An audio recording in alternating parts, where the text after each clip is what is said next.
It's time to pay the tab for America's college athletes. College sport is a billion-dollar enterprise built off athletes who receive no compensation.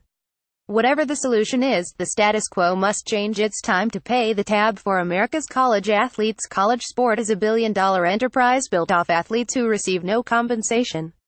Whatever the solution is, the status quo must change. In Thailand, bony little boys as young as 9 and 10 are thrown into the boxing ring to punch each other into bloody submission while parents, relatives and other screaming adults bet on the outcome. Youth sports are child abuse. While most Americans feel outrage and revulsion at the idea, as a culture we are just as willing to toss our college-age kids into the gladiatorial arena to risk life and limb while we snack, guzzle and wager on the outcome.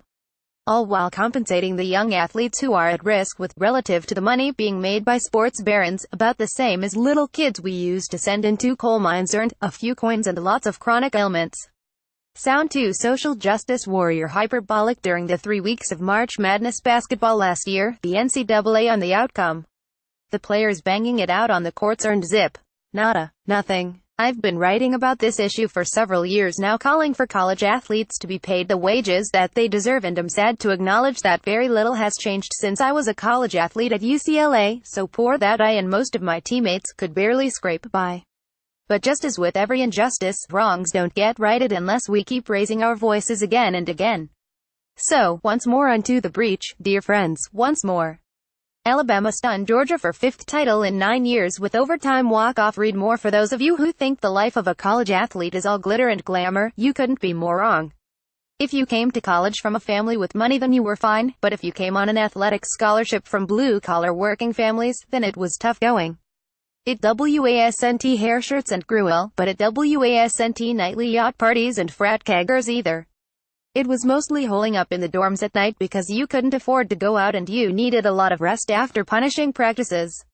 There's nothing wrong with living lean as a college student. It keeps you focused on your studies and teaches you discipline and the joys of being frugal.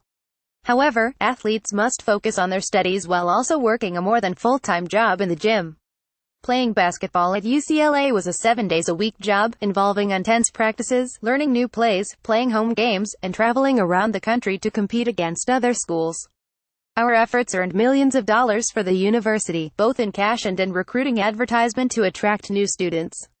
But I was generally too poor to do anything but study, practice and play. The little spending money I managed to scrape together was earned on summer jobs. That money had to get me through the whole academic year. It was frustrating to win championship after championship every year, hear thousands chant my name, and then go to my bedroom to count my change so I could buy a burger. What made it even worse was that students with academic scholarships were allowed to work jobs during the school year while we were forbidden to.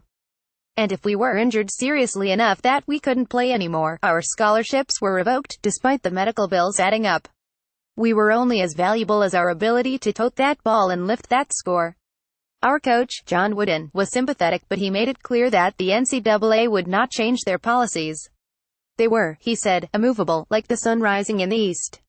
Here we are nearly 50 years later and the arguments for and against haven't changed. Portland Trailblazer Shabazz Napier in 2014. That was eerily, and sadly, so close to mine. We do have hungry nights that we don't have enough money to get food in. Sometimes, there's hungry nights where I'm not able to eat, but I still gotta play up to my capabilities. The only thing that has significantly changed is that the NCAA, television broadcasters, and the colleges and universities are making a lot more money. Top college coaches make between $4 million and $9 million per year, plus outside fees. In 40 out of the 50 states, they are the highest paid state employees. Of course, coaches in less profitable sports, such as baseball, make far less. And only a third of Division I men's basketball programs. These facts are tossed in our faces like sand to blind us to the awareness that other programs, like football at the University of Texas, making it more profitable than most NFL teams. Yet, their players made nothing. Some apologists claim that the value of the scholarships, training, and other considerations give the players $50,000 to $125,000 a year in value, if not in cash. Plus, the best players that they can cash in for big bucks when they turn pro. I certainly benefited from it. However, the reality is that the chance of turning pro after college, except in baseball, which it's 11.6%. Race is definitely a factor in determining which side people support. that showed only 27% of whites strongly or somewhat are for paying college athletes. However, 52% of African Americans strongly or somewhat support paying. Why the divide along racial lines? A study in Political Research Quarterly concluded that harboring negative racial views about blacks was the single strongest predictor of white opposition to paying athletes. There are other divides. Men support paying college athletes more than women do, Democrats more than Republicans, adults under 30 more than adults 65 and older. But race is the largest percentage difference.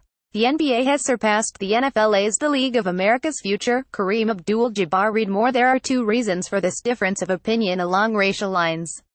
First, in basketball and football, which generate the most income, a large percentage of players at Division I schools are black.